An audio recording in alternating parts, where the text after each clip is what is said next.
Kita bersatu dalam doa. Damai sejahtera dari Tuhan Allah kita, itulah yang melampaui segala akal dan pikiranmu.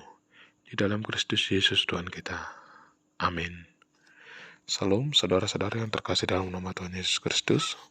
Firman Tuhan di dalam ibadah pertanyaan kita, ataupun nat epistel untuk minggu ini, terambil dari Yesaya pasal yang ke-58, ayat yang pertama sampai yang ke-9a. Demikian firman Tuhan. Serukanlah kuat-kuat, janganlah tahan-tahan. Nyaringkanlah suaramu bagaikan sangkakala. Beritahukanlah kepada umatku pelanggaran mereka, dan kepada kaum keturunan Yakub dosa mereka. Memang setiap hari mereka mencari aku, dan suka untuk mengenal segala jalanku, seperti bangsa-bangsa yang melakukan yang benar, dan yang tidak meninggalkan hukum Allahnya.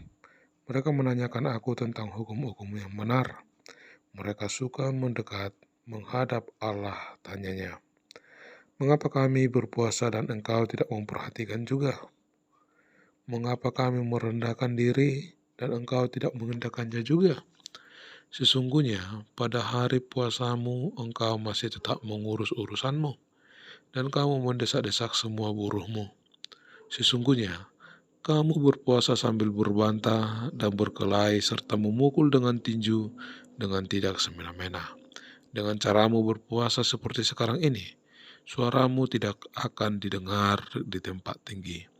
Sungguh-sungguh inikah berpuasa yang kukehendaki, dan mengadakan hari merendahkan diri, jika engkau menundukkan kepala seperti gelaga dan membentangkan kain karung dan abu sebagai lapik tidur. Sungguh-sungguh itukah yang kau sebut berpuasa, mengadakan hari yang berkenan pada Tuhan? Bukan. Berpuasa yang kukehendaki ialah supaya engkau membuka belenggu-belenggu kelaliman dan melepaskan tali-tali kuk, supaya engkau memerdekakan orang yang teraniaya dan mematahkan setiap kuk, supaya engkau memecah-mecah rotimu bagi orang yang lapar dan membawa rumahmu orang miskin yang tak punya rumah. Dan apabila engkau melihat orang telanjang, supaya engkau memberi dia pakaian dan tidak menyembunyikan diri terhadap saudaramu sendiri. Pada waktu itulah terangmu akan mereka seperti fajar, dan lukamu akan pulih dengan segera. Kebenaran menjadi barisan depanmu, dan kemuliaan Tuhan barisan belakangmu. Pada waktu itulah engkau akan memanggil, dan Tuhan akan menjawab. Demikian firman Tuhan. Salam, saudaraku yang terkasih dalam nama Tuhan Yesus Kristus. Suatu teguran yang sangat kejam yang daripada Tuhan kepada bangsanya melalui hambanya Yesaya, di mana di sini disampaikan oleh Tuhan kepada Yesaya bahwa bangsa umat yang dia pilih tersebut memang sangat taat beribadah, memang selalu memanggil-manggil nama Tuhan di dalam kehidupan mereka. Tetapi Tuhan tidak berkenan dengan apa yang mereka lakukan tersebut. Kenapa? Karena yang mereka lakukan tersebut hanya sebatas rutinitas, bukan dari hati, bukan dari ketulusannya untuk memuji, memuliakan Tuhan di dalam kehidupan mereka. Dan Tuhan memang melihat bahwa benar bangsa tersebut melakukan rutinitas ibadah tersebut, tetapi bukan dengan ketulusan hati datang kepada Tuhan. Oleh karena itu, saudaraku yang terkasih dalam nama Tuhan Yesus Kristus, di sini kita dapat melihat bahwa mereka aktif beribadah, rajin melakukan perintah Allah, dan sepertinya dekat dengan Tuhan, tetapi mereka merasa Tuhan tidak pernah memperhatikan mereka. Adakah kita demikian, saudara-saudaraku yang terkasih dalam nama Tuhan Yesus Kristus? Kita rajin beribadah, tetapi kita merasa bahwa Tuhan itu jauh dari kita. Dan kita merasa bahwa Tuhan itu tidak pernah memperhatikan kehidupan kita. Dan kita menuntut pengampunan dari Allah, tetapi tidak menunjukkan sikap dan perilaku yang baik seperti orang yang menantikan pengampunan tersebut.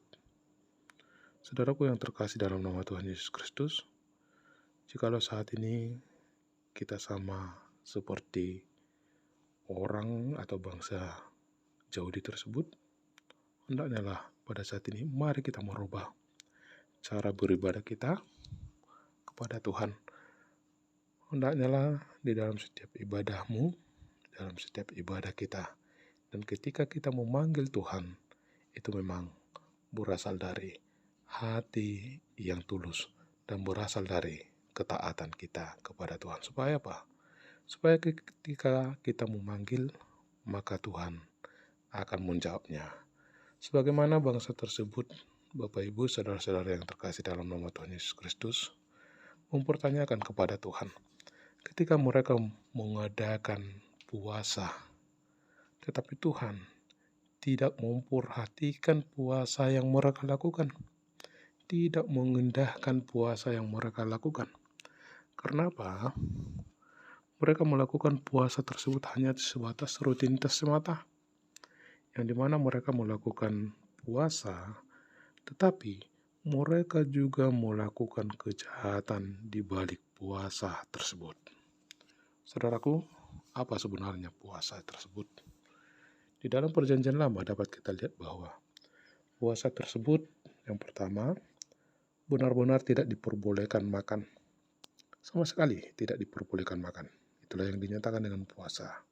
Dan yang kedua, di dalam puasa tersebut hendaknya lah orang yang berpuasa memakai momen tersebut untuk mengaku dosanya dan mencari kehadiran Tuhan di dalam hidupnya. Jadi Bapak Ibu, momen untuk mengaku dosa bukan hanya sebatas rutinitas, ya. Dan di sana kita mencari keadilan Tuhan.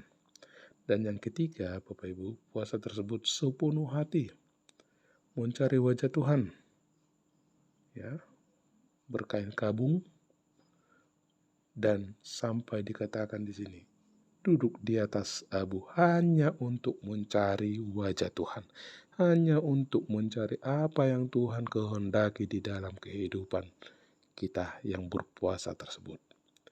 Yang keempat, di dalam puasa tersebut berdoa untuk diri sendiri dan juga mendoakan orang lain. Jadi bukan hanya mementingkan diri kita sendiri Bapak Ibu, tetapi juga mendoakan orang lain. Dan yang kelima, ketika kita berpuasa, hendaknya lah juga kita menjadi berkat dengan memberikan berkat bagi sesama kita, berbagi apa yang kita miliki kepada sesama kita, berbagi kasih. Yang keenam dikatakan hidup sesuai dengan doa-doa kita. Jadi di dalam puasa tersebut adalah berdoa, dan kiranya setelah selesai puasa tersebut, hiduplah sesuai dengan apa yang kamu doakan. Oleh karena itu Bapak Ibu, intinya jikalau dikatakan berpuasa, itu adalah pertobatan, bukan hanya sebatas rutinitas. Ketika tiba saatnya puasa, tidak. Jikalau kita lakukan secara rutinitas, tiba saatnya puasa, kita melakukan puasa, tetapi tidak dari hati kita yang tulus, berarti tidak ubahnya. Kita sama dengan orang Israel atau bangsa Yahudi tersebut, yang dimana mereka juga demikian. Mereka tetap melakukan puasa, tetapi juga melakukan kejahatan di dalam kehidupan. Bahkan dikatakan meninju, berkelahi, itu juga mereka lakukan ketika saat puasa. Saudaraku, yang menjadi pertanyaan bagi kita pada saat ini, apakah ada puasa di dalam kekristenan? Memang di dalam ajaran Kristen Protestan tidak terlalu ditekankan hal puasa tersebut. Tetapi kita belajar dari Alkitab bahwa Alkitab mengajarkan puasa, tetapi tidak ditentukan kapan kita berpuasa. Tidak seperti teman kita agama sebelah yang ditentukan pada masa sebelum Idul Fitri, mereka mempersiapkan diri untuk berpuasa. Tidak. Bagi kita, orang Kristen, diperbolehkankah puasa? Diperbolehkan.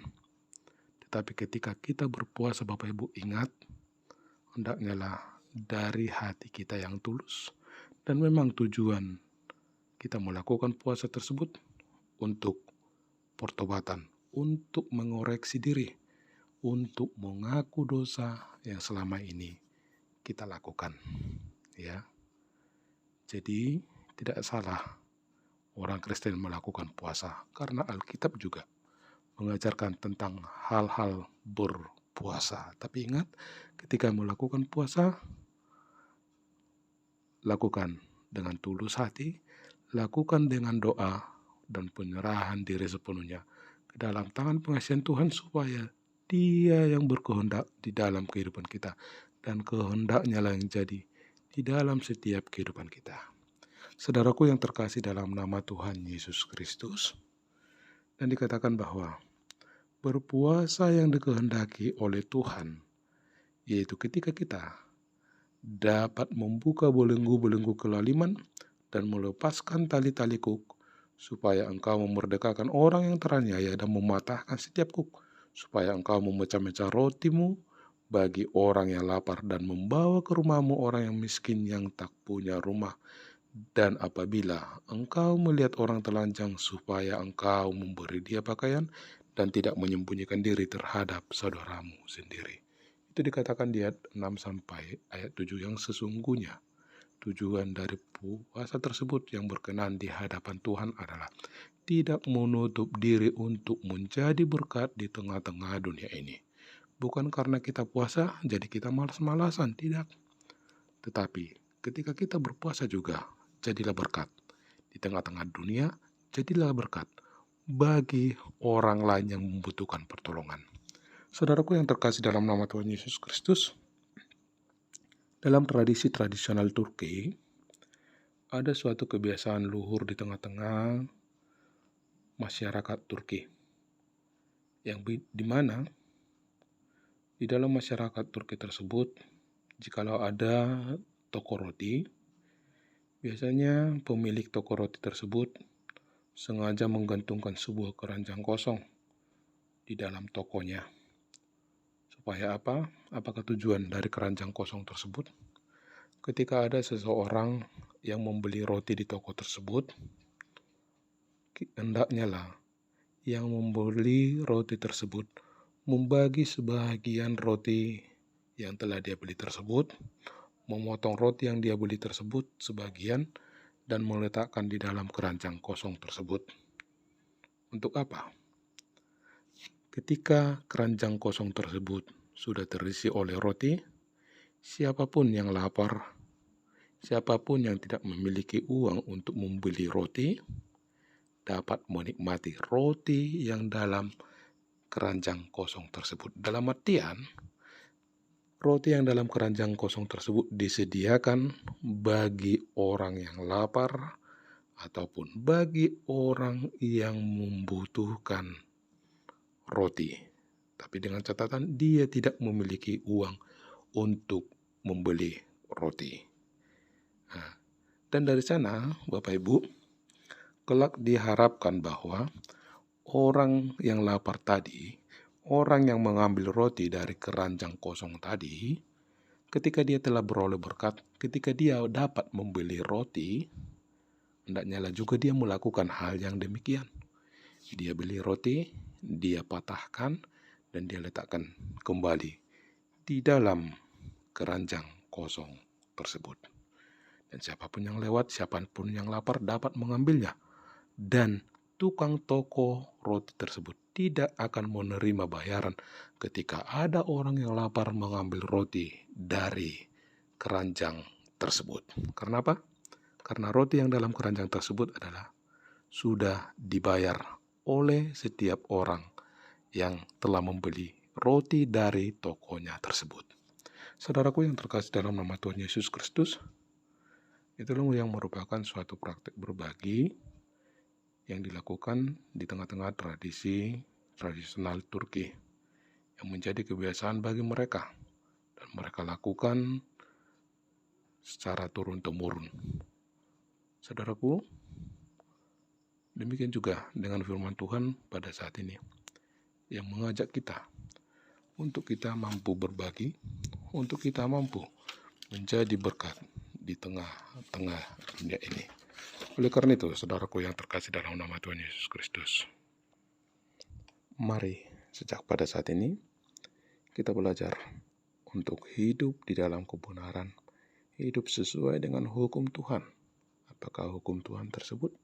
Bahwa hendaknya lah di dalam beribadah tersebut jangan kita hanya sebatas rutinitas semata, tetapi mari lakukan ibadahmu dengan tulus dari hatimu untuk memuji dan memuliakan Tuhan.